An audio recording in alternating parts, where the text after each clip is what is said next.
একটু দেখানোর চেষ্টা করব আসলে কিভাবে এখানে এই যে বন্যা দুর্গত এলাকার জন্য যে সকল ত্রাণ আসছে সেগুলো কিভাবে প্যাকেটজাত হচ্ছে সেই বিষয়টি আপনাদের একটু দেখানোর চেষ্টা করব।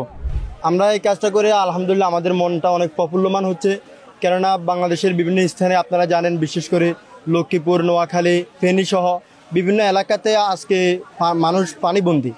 এই অসহায় মানুষদের পাশে আসুন্না ফাউন্ডেশন যেভাবে সবার আস্থার একটা স্থান হয়ে রয়েছে, সেজন্য আমরা সকলেই যেহেতু পানিবন্দী মানুষের সামনে যেতে পারি না, তাদের সাহায্য করতে পারি না, এই কারণে আমরা সকলে আসছি আসুন্না ফাউন্ডেশনে তাদের সহযোগিতা অর্থাৎ প্যাকেজিং করে আমরা তাদের সহযোগিতায় লিপ্ত হচ্ছি আর কি।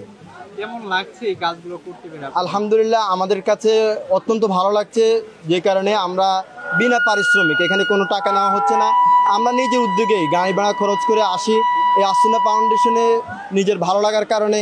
মানুষের সামনে আমরা মানুষের এই ক্লান্তি লগ্নে আমরা দাঁড়াতে পারছি, এই কারণে আমাদের কাছে অনেক ভালো লাগছে। যাত্রাবাড়ি থেকে অনেক ছাত্র আসছে, আমরা সকলেই বিনা পারিশ্রমিকে এখানে শ্রম দিতেছি। এখানে বিভিন্ন সংস্থার থেকে অনুদান আসতেছে, চাল, ডাল, খেজুর, তেল, লবণ ইত্যাদি। তো আমরা সকলে মিলে এসবগুলোকে প্যাকেজিং করতেছি।